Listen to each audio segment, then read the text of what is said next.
रुक करेंगे। बाड़मेर शहर में स्थित मनोकामना पूर्ण महादेव मंदिर में अयोध्या को होने वाले प्राण प्रतिष्ठा को लेकर बताया जा रहा है 1751 दीपक जय श्री राम लिखकर जलाए गए।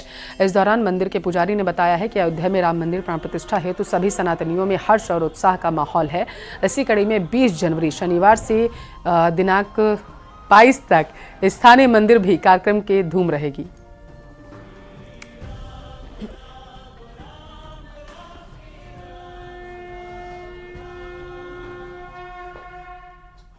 अयोध्या में जो प्राण प्रतिष्ठित हो रही है रामलला की मूर्ति 22 जनवरी को, उसके उपलक्ष्य में कार्यक्रम रखा गया था, जिसमें पिछले 7 दिवस से मंदिर की पूर्ण सजावट की गई है, भीतरी और अंदरूनी और बाहरी दोनों तरफ से। उसी के रूप में आज मोहल्ले वाले वासियों की तरफ से एक छोटा सा कार्यक्रम रखा गया था, जिसमें 1751 दीपक से नाम से एक आंगी बनाई गई थी, जिनको संत महात्मा गोपाल गिरी जी महाराज और श्री कथावाचक बाकी बिहारी जी के सानिध्य में आज प्रज्वलित कर पूरे मोहल्ले में उसका लाभ लिया। श्रीराम की दूसरी नगरी माउंट आबू सज धज कर पूरी तरीके से तैयार है। सिरोही स्थित माउंट आबू के भगवान राम सर्वेश्वर रघुनाथ जी मंदिर में 2 दिवसीय राम महोत्सव मनाया जाएगा। महोत्सव को लेकर महिला, बच्चों और सभी वर्गों में भारी उत्साह। बताते चले कि माउंट आबू का सर्वेश्वर रघुनाथ मंदिर दुनिया में ऐसा इकलौता मंदिर है जहां राम बिल्कुल अकेले हैं। इस मंदिर में 5500 साल पुरानी भगवान राम की स्वयंभू मूर्ति स्थापित है।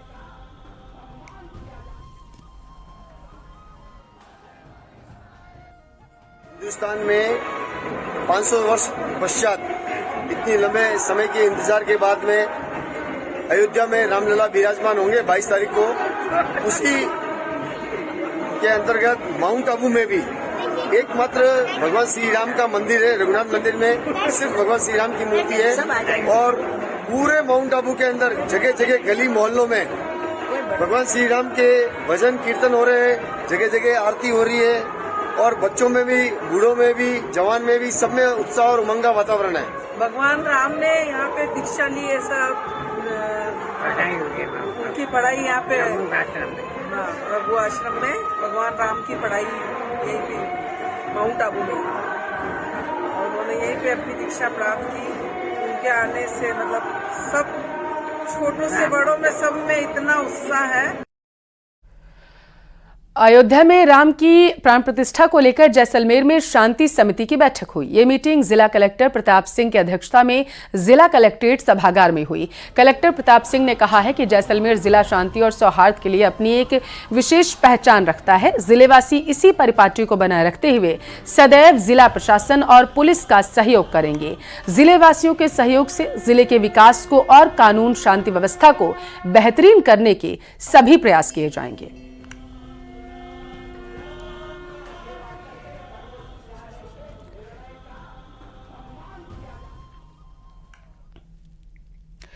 देश भर में दीपावली की तरह जश्न की तैयारियां की जा रही हैं और अयोध्या में 22 जनवरी को श्री राम मंदिर में प्रभु श्री राम की मूर्ति की प्राण प्रतिष्ठा के कार्यक्रम को लेकर उत्साह का माहौल है। ऐसा उत्साह देश की सरहद की सुरक्षा करने वाले जवानों में भी है। भारत पाक सीमा पर विश्व विख्यात तनोट मातेश्वरी मंदिर परिसर में आज और कल कई कार्यक्रमों का आयोजन किया गया। जानकारी के अनुसार 21 जनवरी से रामचरितमानस पाठ का आयोजन होगा। सुबह 10 बजे से पाठ शुरू होगा, जो कि 22 जनवरी सुबह 11 बजे संपन्न हो जाएगा। वहीं 22 जनवरी को प्राण प्रतिष्ठा के समय महाआरती का भी आयोजन किया जाएगा।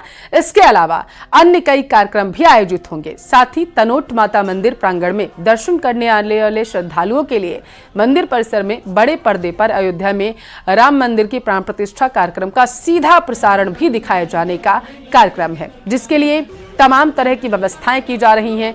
बीएसएफ के डीआईजी योगेंद्र सिंह राठौर ने बताया है कि शाम को तनोटराय माता मंदिर में 1 साल में दूसरी बार दीपावली मनाई जाएगी, जिसके तहत बीएसएफ के जाबाज जवान और अधिकारी तनोट में 101 दीप और घटियाली माता मंदिर में 101 दीप प्रज्वलित करेंगे।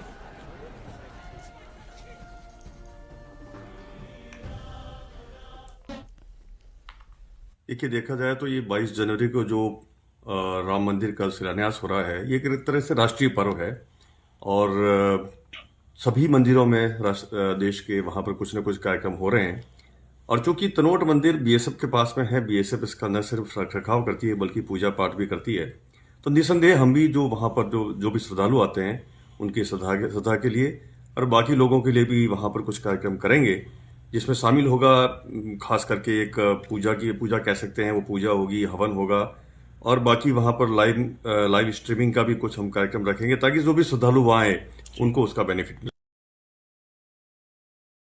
अयोध्या में रामलला मंदिर की प्राण प्रतिष्ठा 22 जनवरी को है और इसको लेकर स्वर्ण नगरी जैसलमेर में भी उत्साह है।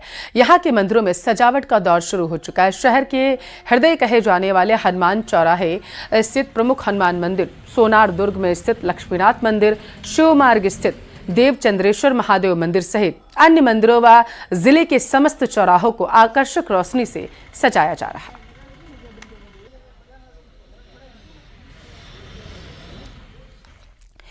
टोंक शहर के मुख्य बाजार रंगीन रोशनी और लाइटिंग से जगमग हैं। अयोध्या में रामलला प्राण प्रतिष्ठा के मौके पर लोगों में उत्साह है। 22 जनवरी को टोंक के लोग दिवाली मनाएंगे और इसके लिए राम भक्तों ने मिलकर शहर में लाइटिंग की व्यवस्था की। 22 जनवरी को मुख्य बाजार में राम परिवार की झांकी सजाई जाएगी। शहर के सभी मंदिरों में साज सज्जा की जा रही है। कल और परसों मंदिरों समेत शहर में जगह जगह धार्मिक आयोजन होंगे।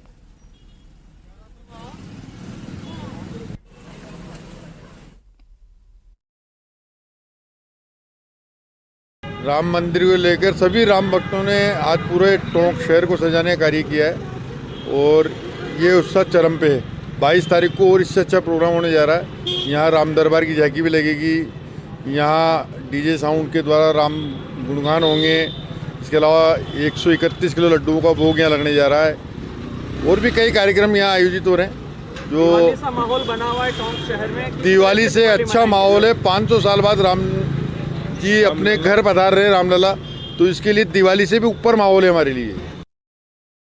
अलवर में प्राण प्रतिष्ठा समारोह को लेकर भरपूर उत्साह देखा जा रहा है। शहर में कार्यक्रम के सीधे प्रसारण के लिए 7 मंदिरों में LED स्क्रीन लगाई जाएगी, जिसे लेकर आज निगम एसपी और तमाम अधिकारियों ने जगन्नाथ मंदिर पहुंचकर निरीक्षण किया और व्यवस्थाओं का जायजा लिया। साथ ही शहर के 62 प्रमुख मंदिरों में साफ सफाई और रोशनी की व्यवस्था है। इसके साथ ही मंदिरों में गाय के गोबर से निर्मित दिए नगर निगम की ओर से प्रज्वलित किए जाएंगे।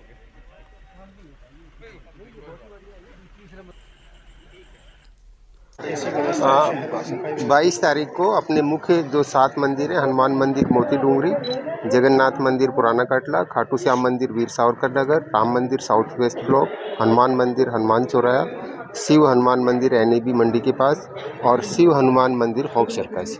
यहाँ पे LED की व्यवस्था लगाएंगे, जहाँ सभी श्रद्धालु जो है वो पूरे कार्यक्रम को देख सकेंगे। साफ सफाई की व्यवस्था होगी, बैठने के लिए कुर्सियाँ होंगी, जाजम होगा और इस बारे में सब तैयारियां देख रहे हैं। जगह पर्याप्त है कि नहीं, LED कहाँ लगेगी, कुर्सियाँ कौन लगा रहा है, साफ सफाई की व्यवस्था कैसी है, ये सब करने के लिए दौरा किया। देखो ऐसा है कि शहर के 62 प्रमुख मंदिरों को हमने चिन्हित किया है और चिन्हित करने के बाद में उनकी साफ सफाई स्टार्ट कर दी, उनकी धुलाई स्टार्ट कर दी है और उनकी रंगोलियां और लाइनिंग भी हमारे द्वारा करवाई जा रही है और ये लगातार अभियान हमारे द्वारा विगत 7 दिन से चलाया जा रहा है। और जो शहर के प्रमुख चौराहे हैं उनको भी धुलाई कराई गई है, सफाई कराई गई है और नैनो जेट प्रेसिंग मशीन और हमारे फायर ब्रिगेड से भी हमने साफ सफाई कराई है।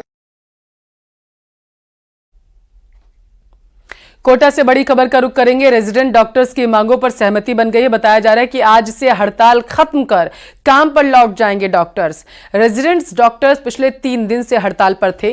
चिकित्सा व्यवस्था ठप होने से मरीजों को परेशानी हो रही थी। वेतन, स्टाइपेंड सहित कई मांगों को लेकर हड़ताल पर थे डॉक्टर्स। तो बड़ी खबर आप तक पहुंचा रहे, जहां पर रेजिडेंट डॉक्टर्स ने जो मांग रखी थी उस पर सहमति कहीं ना कहीं बन गई है, जिसकी वजह से अब वो हड़ताल को खत्म कर रहे हैं।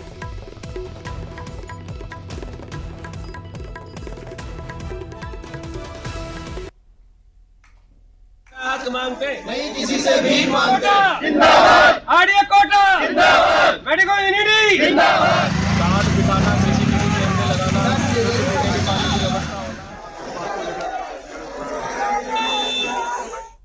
कुछ नहीं, वो हड़ताल के चक्कर में ऑपरेशन कराना मुझे, तो ऑपरेशन हो नहीं रहा, भर्ती होना है। अब तो पता लगा कि हड़ताल हो रही है। ऑटो ले गए हो? हाँ। कितने रुपये में लाया ऑटो? ऑटो कम से कम 100-150 रुपये का ऑटो करके आया हूँ। क्या हुआ था पैर में? स्लिप मार गया, पेट से फ्रैक्चर हो गया। हमारी जो पिछले 6 से 7 महीनों की सैलरी अटकी हुई है, वो स्टाइफंड अटका हुआ है, वो किसी भी रेजिडेंट का नहीं दिया गया है और कुछ लोगों का तो 1 साल से स्टाइफंड और सैलरी नहीं आई है। उससे क्या होता है कि अपने जो आर्थिक समस्याओं का सामना करना पड़ता है रेजिडेंट को, और बहुत सारे रेजिडेंट की जिनकी ईएमआई चल रही है, हाउस लोन, होम लोन और कार की ईएमआई चल रही है, वो सारी स्किप हो रही है उनका। सूचना सहायक भर्ती परीक्षा में करीब 1.45 लाख अभ्यर्थी अपना भाग्य आजमा रहे हैं और 2730 पदों के लिए हो रही परीक्षा प्रदेश की 7 संभागों के 445 परीक्षा केंद्रों में यह परीक्षा आयोजित हो रही। अजमेर की बात करें तो यहां 37 परीक्षा केंद्र बनाए गए, जहां पर बताते चले कि परीक्षार्थी पंजीकृत किए गए हैं। इन सभी परीक्षार्थियों को कड़ी सुरक्षा जांच के बाद ही अभ्यर्थियों की परीक्षा केंद्र भेजा जाएगा। संवेदनशील, अति संवेदनशील बूथ पर विशेष निगरानी रखने के साथ ही प्रत्येक परीक्षा केंद्र पर विशेष निगरानी रखी जा रही है।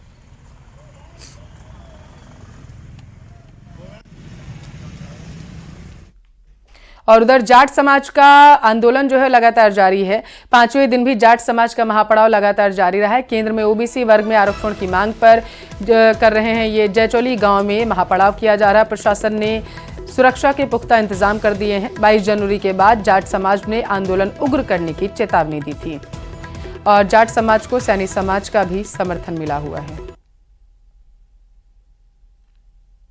तो बड़ी खबर आप तक पहुंचा रहे हैं, जहां पर जाट समाज का जो आंदोलन है वो लगातार जारी है। प्रशासन ने सुरक्षा के कड़े इंतजाम किए हैं। 22 जनवरी के बाद जाट समाज ने आंदोलन उग्र करने की दी है चेतावनी।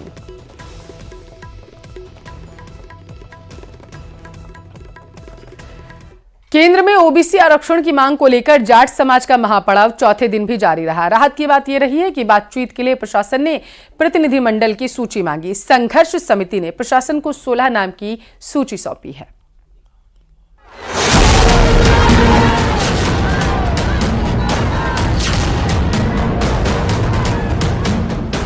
जाट आरक्षण आंदोलन पकड़ने लगा जोर, अब नहीं चलेगा किसी का जोर। लाठियां लेकर पहुंची महिलाओं की ललकार, अब की बार आर या पार।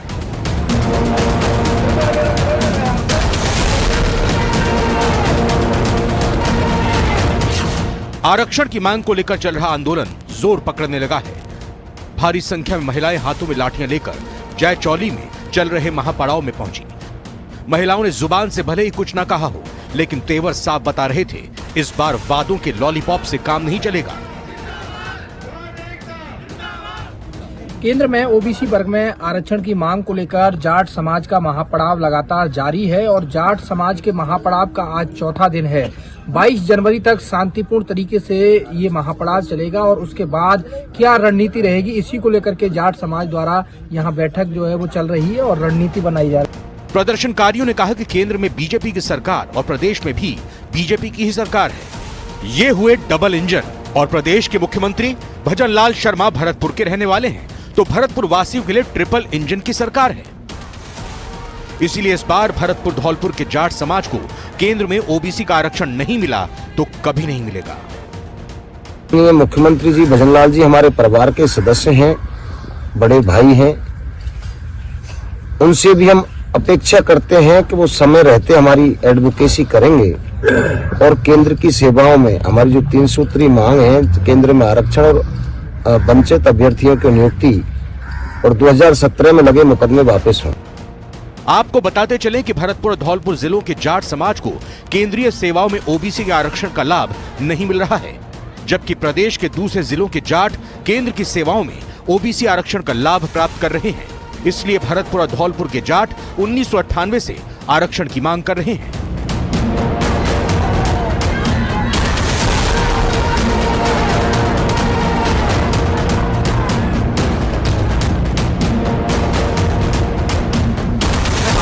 दिन है महापड़ाव का और अभी भी जाट समाज का महापड़ाव लगातार जारी है।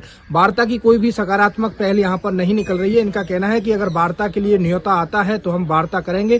प्रतिनिधिमंडल वार्ता के लिए तैयार है। कैमरा पर्सन मनीष के साथ दीपक पुरी, न्यूज 18 भरतपुर।